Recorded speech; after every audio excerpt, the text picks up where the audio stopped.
1/6 का पावर 12 गुना 8 का पावर 25 गुना 3/4 का पावर 15। तब हमसे पूछ रहा है कि अभाज्य गुणनखंडों की संख्या निकालो, अभाज्य भाजकों की संख्या निकालो। दोस्तों स्वागत है आप सबका एक और फैंटास्टिक क्लास में। आज हम लोग इस क्लास में पढ़ेंगे नंबर्स ऑफ प्राइम फैक्टर्स, अभाज्य गुणनखंडों की संख्याएं। दूसरे नंबर पे पढ़ेंगे अभाज्य भाजकों की संख्याएं, नंबर्स ऑफ प्राइम डिविजर।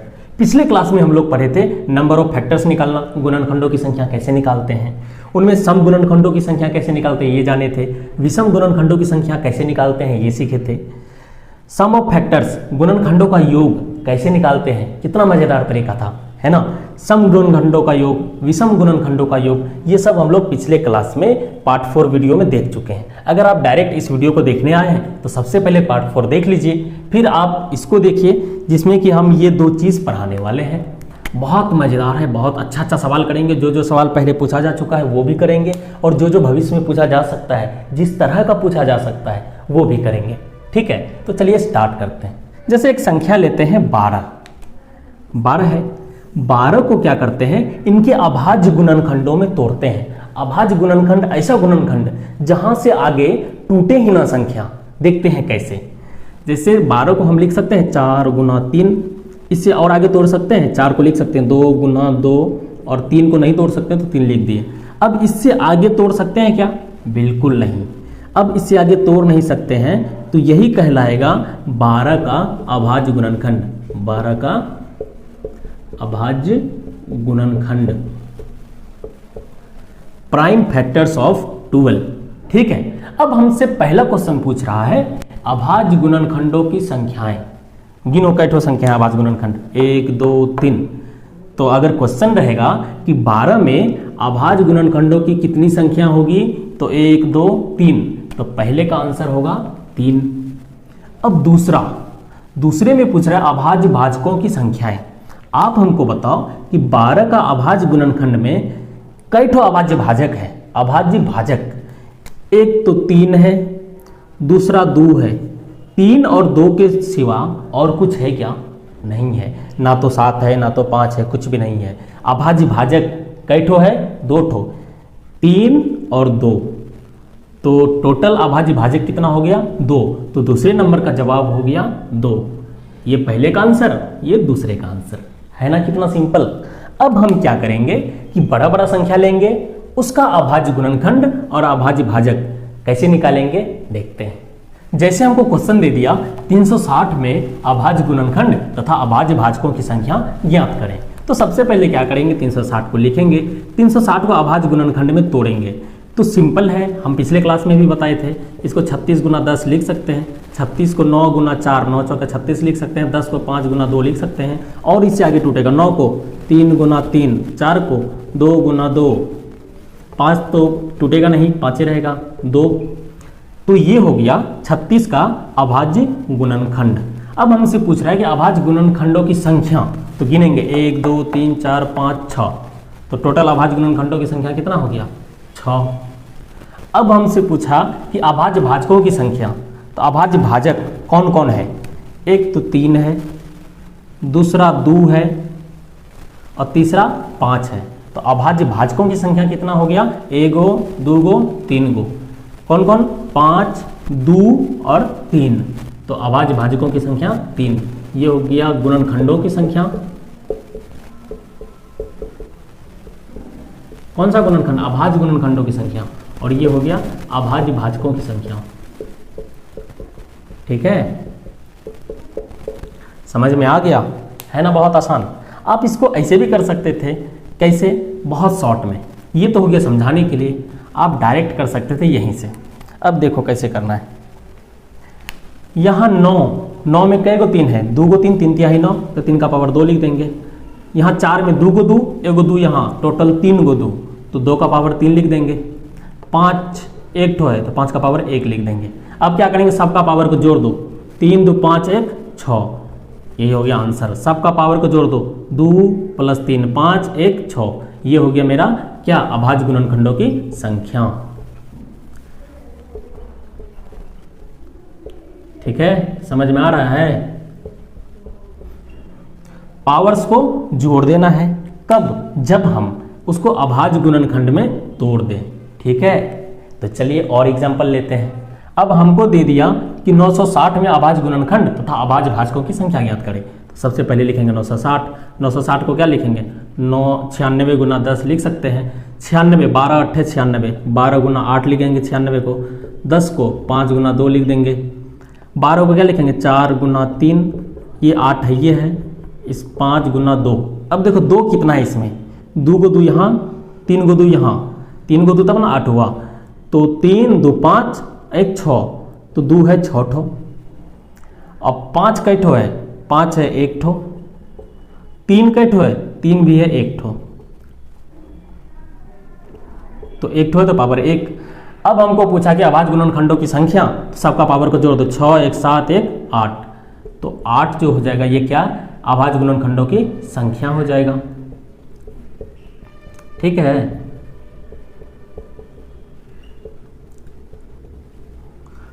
और अभाज्य भाजकों की संख्या क्या होगा?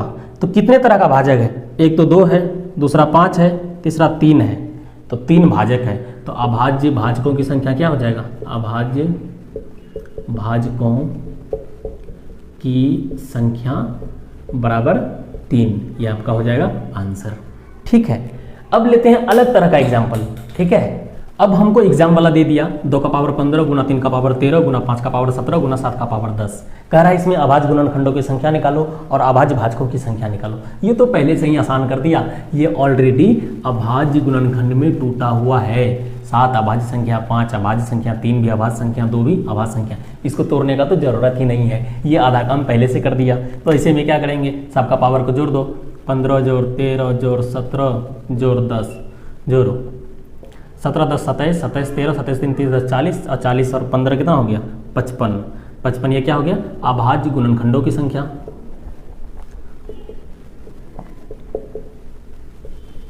ठीक है। अब हमको पूछा अभाज्य भाजकों की संख्या कितनी है। तो देखो ये कितने तरह का भाजक है? एक तो 2 है, 3 है, 5 है, 7 है, 1 2 3 4 तरह का भाजक है। तो अभाज्य भाजकों की संख्या कितना हो जाएगा? 4। 4 आंसर किसका होगा? अभाज्य भाजकों की संख्या। ठीक है ना? बहुत आसान। चलिए एक और बढ़िया एग्जांपल लेते हैं। जैसे ये सवाल है, इसमें हमको पूछ रहा है कि अभाज्य गुणनखंडों की संख्या क्या होगा बताओ, और अभाज्य भाजकों की संख्या क्या होगा। ठीक है, जल्दी आप लोग निकालो और आंसर कमेंट में लिखो, तब तक हम बनाते हैं। अब ये 25 का पावर 16 है, 15 का पावर 17 है, 12 का पावर 18 है। क्या ये अभाज्य संख्या में टूटा हुआ है? नहीं है टूटा हुआ। तो सबसे पहले हम क्या करेंगे? दिए हुए संख्या को अभाज्य गुणनखंड में तोड़ेंगे, जैसे कि पिछला सवाल में ऑलरेडी टूटा हुआ था। तो चलो 25 को क्या लिख सकते हैं? 5 गुना 5 लिख सकते हैं, पावर में क्या है? 16 गुना।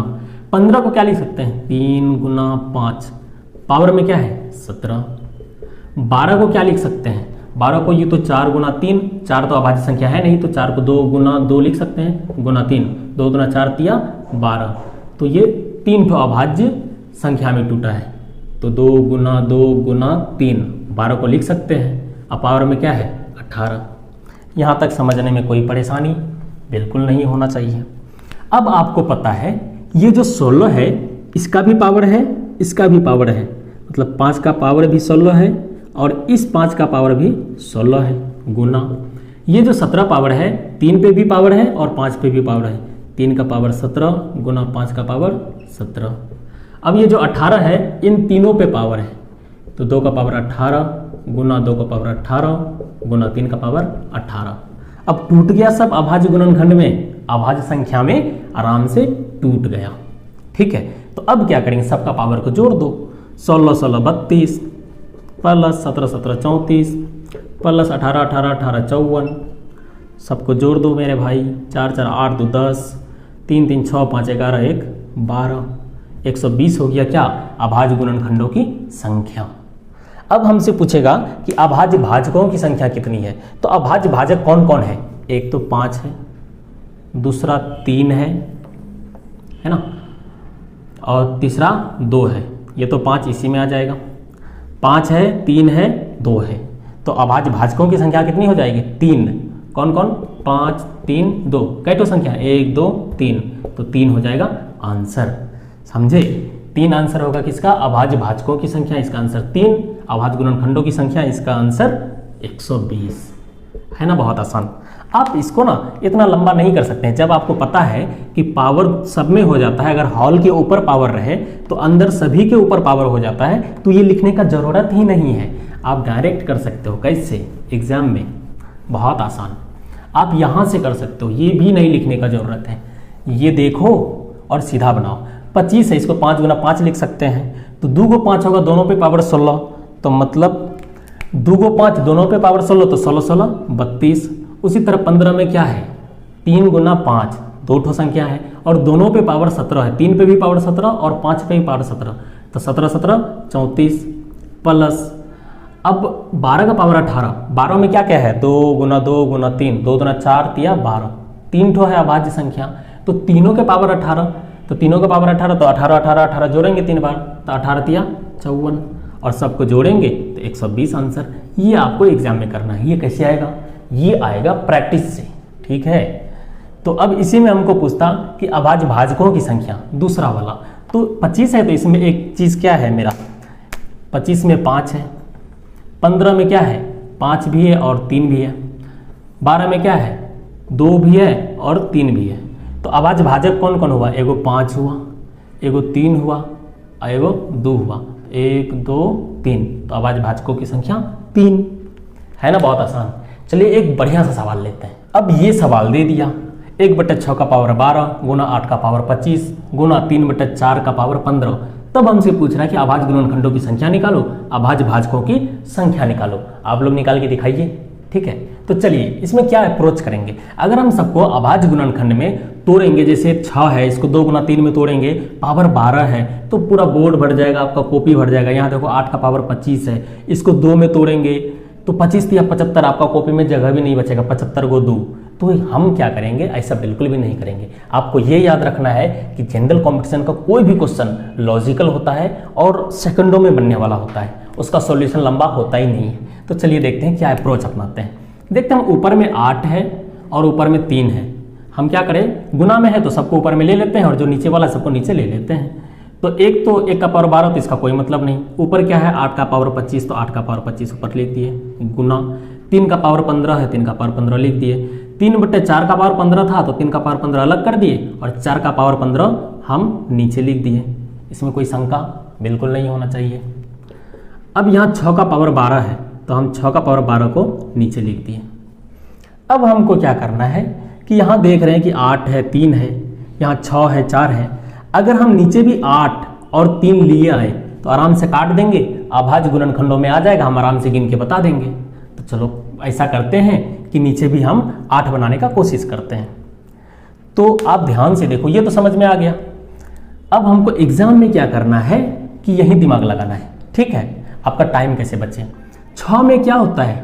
2 गुना 3 और पावर क्या है? 12। 12 जो है ऊपर भी पावर है, नीचे भी पावर है, तो 6 का पावर 12 है और 6 में होता है 2 गुना 3, मतलब 2 का पावर भी 12।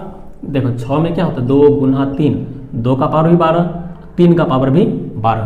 क्यों? क्योंकि 6 का पावर 12 है ना। तो अब 2 का पावर 12 है, हमको आपको पता है कि 3 को 2 मिल के एगो 8 बनता है, तो यहाँ 12 को 2 है, तो कई ठो 8 बनाएगा? 4 ठो 8 बनाएगा कि नहीं?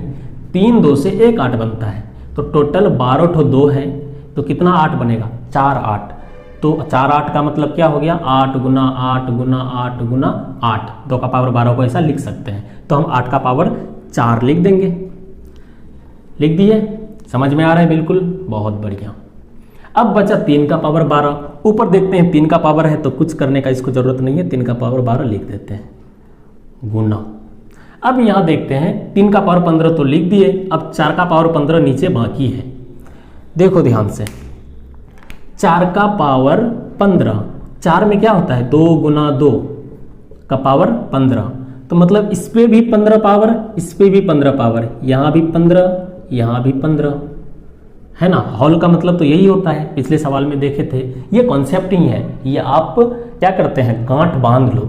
ठीक है, कि हर जगह मैथ्स में यही रूल होगा कि अगर हॉल के पावर जितना भी रहे और अंदर में गुना में रहे तो वो पावर सब में अप्लाई होता है। ठीक है, तो देखते हैं 2 का पावर 15, 2 का पावर 15 मतलब 15 को 2 यहाँ, 15 को 2 यहाँ, तो टोटल कई ठो 2 हो गया, 30 ठो 2 हो गया, 2 का पावर 30। अब हमको पता है कि 3 को 2 मिलके एक 8 बनाता है, तो 30 ठो 2 मिलके कई ठो 8 बनाएगा, 10 ठो 8 बनाएगा कि नहीं। आप खुद सोचो कि 3 2 से एक 8 बनता है, तो 30 ठो 2 से कई ठो 8 बनेगा, 10 ठो 8 बनेगा, तो 8 का पावर हम 10 लिख सकते हैं। तो यहाँ हम क्या करें, 4 का पावर 15 को 8 का पावर 10 लिख दिए। तो ये कैसे आता है भाई, ये आता है रिवीजन से। आज जब आप प्रैक्टिस करेंगे तो आपका दिमाग क्या करेगा ना, सवाल में ही दिमाग लगाना शुरू कर देगा। तो सवाल में दिमाग लगाए तो देखिए एक स्टेप में आ गए हम नीचे। ठीक है, अब क्या करते हैं ना, 8 का पावर 4, 8 का पावर 10, तो इसको ऐसे काटेंगे तो 8 का पावर 25 है, नीचे 10 है, तो यहाँ बचेगा कितना, 8 का पावर 15 बचेगा। अब यहाँ 8 का पावर 15 बचा, यहाँ 8 का पावर 4 है, अब इससे कटेगा तो अब बचेगा कितना, 8 का पावर 11 बचेगा ऊपर में।